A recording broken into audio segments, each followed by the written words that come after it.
What have we done to them? What have we done to them? To who? To the Black Stars, the players. What have we done?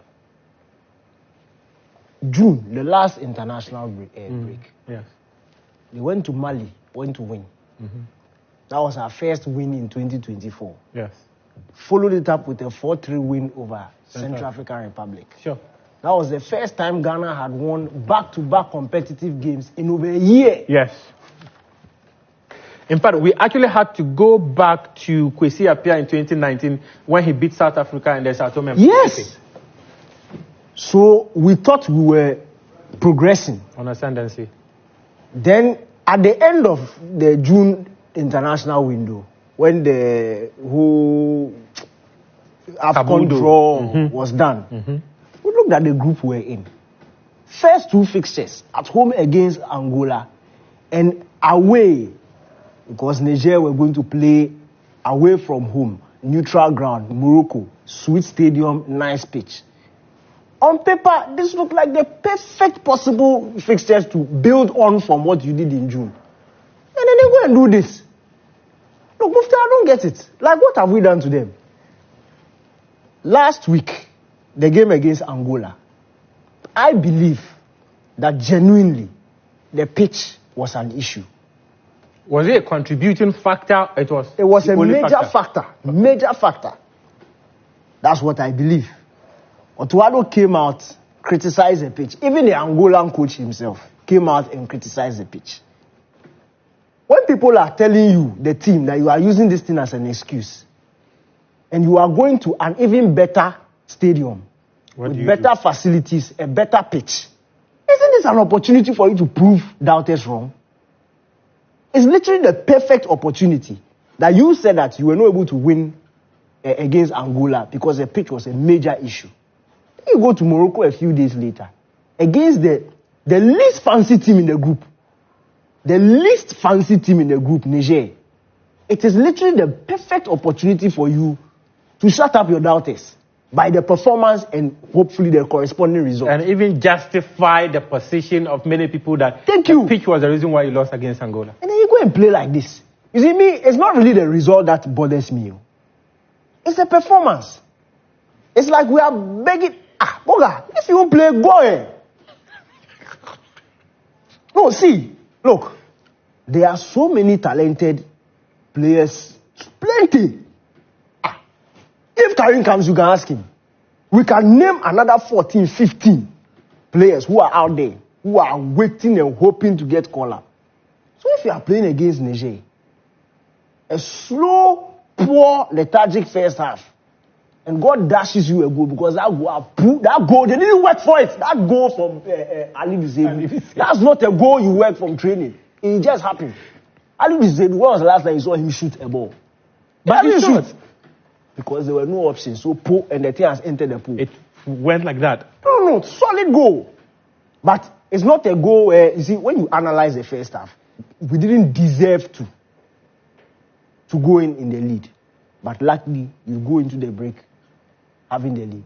And you come out in the second half and you play the way you played. Like no urgency, no commitment, nothing. No desire. No desire. It was literally like they were just waiting for 90 minutes to be absolutely you can go. People even claimed they were walking. No, but we watched the game. Look, I was bored. I was bored doing commentary. It was extremely difficult doing commentary.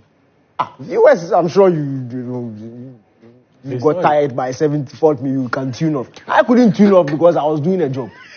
Unfortunately for me, I had to sit through the torture of this game. And I don't get it. Like, I don't understand because there were too many things at stake. You've already lost the opening game. You are 3 points behind already. This is literally the whipping boys in the group. You have to get 3 points against. In fact, maximum 6 points against them. Because away in Khartoum, away in Luanda, two extremely difficult games. It's only two teams that are going to qualify. Your direct rivals for the two qualification spots have started really well. So now there's pressure on you. Like, you don't win. Don't win. You can win and draw. But show something. Show some urgency. They did nothing like that. And for me, it's so upsetting, the body language of the Black Stars players. So upsetting. I'm usually the one who usually sees like positives and things, but I was so upset today. And the substitute, Otuado too just today I just didn't understand. Quick one before I leave. The triple substitution in the second half. For me till now, I think maybe till next international window, that's maybe when I'll try and get a small ounce of understanding behind that substitution.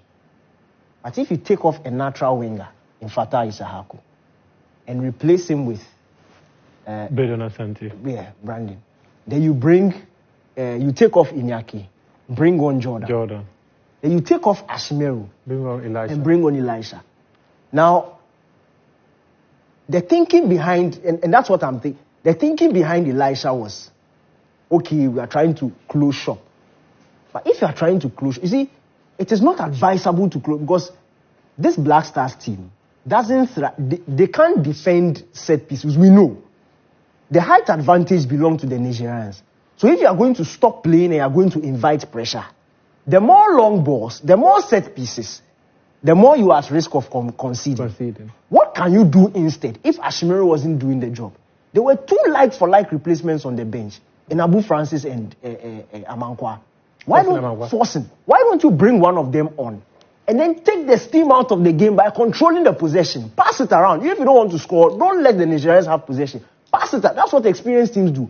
Pass it around. You have Partey, you have your Forcing or your Abu. You can take control of that midfield. But when you bring in Elisha, who is not comfortable on the ball, now now there's extra pressure on Partey to be able to dictate the tempo of the game, which obviously it was getting beyond his control. Then the Braden and Jordan substitutions. I'm very confused. Jordan, okay, fine. But even Braden, fine. If you are bringing Braden on, why do you send a center forward to go and play at left wing when there's a natural left winger on the bench in Osman? The space was there, glaring in the entire second half. For him to run through. Fatah will get the ball. He doesn't seem concerned about exploiting the space. Same on the right-hand side. Semenyo gets the ball. He doesn't seem, he's walking. He doesn't seem like he's interested. But there's a natural winger on the bench in Osman. So why will you bring a center forward and ask him to play on the left wing? And then bring somebody who's played in fact, the last 5 years of his career, Jordan has been playing as a winger. So if anything, why didn't you send Jordan to the wing and let Braden play his natural position? Like, what was the thinking behind that? It's so confusing. They literally just handed momentum straight to the Nigerians, and they were waiting to get the equalizer. Look, Ghana is lucky that we drew this game. Remember the last one? Yeah, nearly. Ghana is lucky, because if you look at the chances that were created in the game, the scenarios that were created in the game, we are just lucky that Niger lack quality. It's as simple as that. If this performance was against Angola, we could easily have been looking at a 4 or 5. Like, it was seriously, it was that bad. We were lucky. Niger will create really good scenarios, and then they play a very poor shot, and then just passes by. But a quality player, or somebody of, let's say like a 65-70% player, will be hitting the target and will be testing your goalkeeper. So we are really lucky. Yeah, really lucky. Indeed, if they... I beg you. When the game started, 21 seconds, Fatah Isahaku to Iñaki. Simple header, like this. I don't understand. Simple header. And the ball into land on his shoulder or something. That was a chance. Simple header. Even now the thing drop on your mind. No, because, I'm just playing back the situation. The ball went past the last defender. There was nobody there. If he can't first time header, it's too hard. Down on your chest. Simple finesse. Down on your chest too. The defender, by the time he recovers, you've already taken the shot. How